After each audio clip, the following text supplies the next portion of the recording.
পাবনায় গত কয়েকদিন ধরে প্রচণ্ড গরমের সাথে বেড়েছে লোডশেডিং।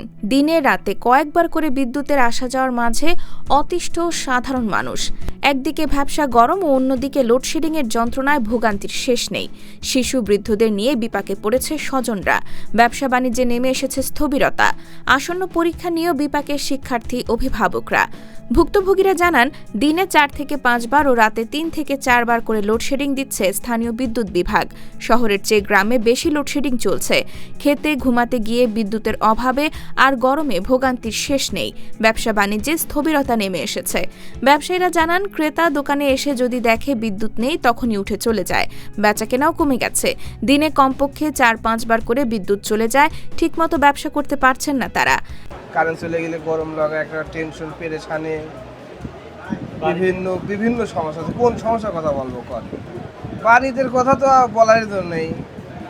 কিছুক্ষণ পর পরে যাচ্ছে, মনে করেন আধা ঘন্টা 1 ঘন্টা পানি তুলতে পারতেছি না লোডশেডিং এর কারণে। ব্যবসা করতে তো আমরা অতিষ্ঠ হয়ে গেছি। যখনই কাস্টমার থাকে তখনই কারেন্ট চলে যায়, কাস্টমার কাছে আর বেচা কিনা করে পারেনি। আমার অনেক সমস্যা হয়ে গেছে।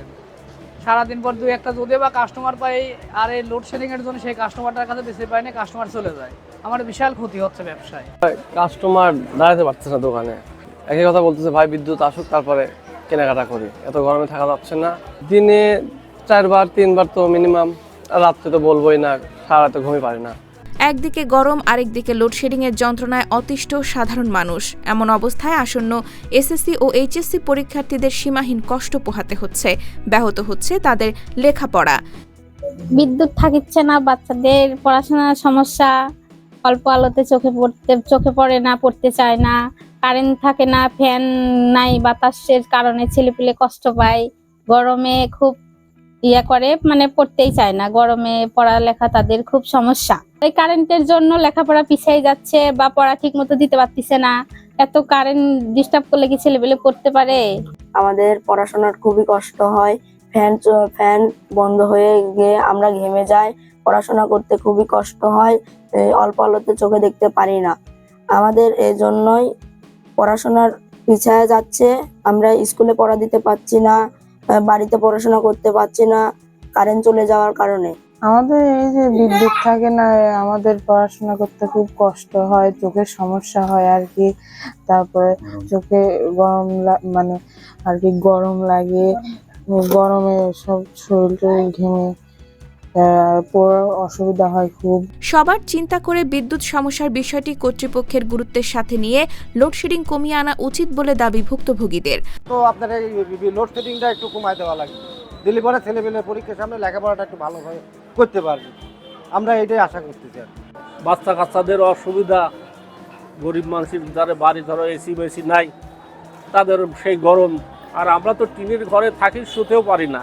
লোডশেডিং হচ্ছে, এই জন্য সবারই ক্ষতিগ্রস্ত। লোডশেডিংটা কমলে দেশের জন্য ভালো, শিক্ষা প্রতিষ্ঠানের জন্য ভালো। আমরা চাই লোডশেডিংটা একটু কমুক। যে কোনো বিষয়ে সরকার পদক্ষেপ নিক, সরকারকে আমরা সবাই স্বাগত জানাই, সরকার বিষয়টা আমলে নিক। আর পল্লী বিদ্যুৎ কর্তৃপক্ষের দাবি, চাহিদার তুলনায় বিদ্যুৎ সরবরাহ কম পাওয়ায় লোডশেডিং দিতে হচ্ছে। তবে দ্রুতই লোডশেডিং সমস্যার সমাধান হবে বলে আশা করেন এই কর্মকর্তা। 2 দিন আগে লোডশেডিং ছিল, তাও সেটা ব্যাপক আকারে না, 13% থেকে 10 থেকে 20% থাকে। যেমন আমাদের চাহিদা হলো 92 মেগাওয়াট, আমরা পেয়েছি 80 মেগাওয়াট পেয়েছি।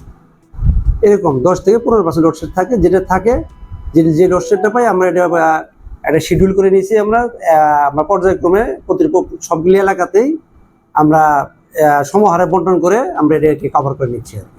গরমের জন্য লোডশেডটা হয়েছে, গরম কমে গেছে জন্য আজকে 2 দিন ধরে লোডশেডটা নাই আর কি। আশা করতেছি লোডশেড আর হয়তো বা এরকম পরিস্থিতি নাও হতে পারে। বিদ্যুৎ ঘাটতি পূরণে কার্যকর উদ্যোগ নেবে সরকার, এমনটাই প্রত্যাশা সচেতন মহলের।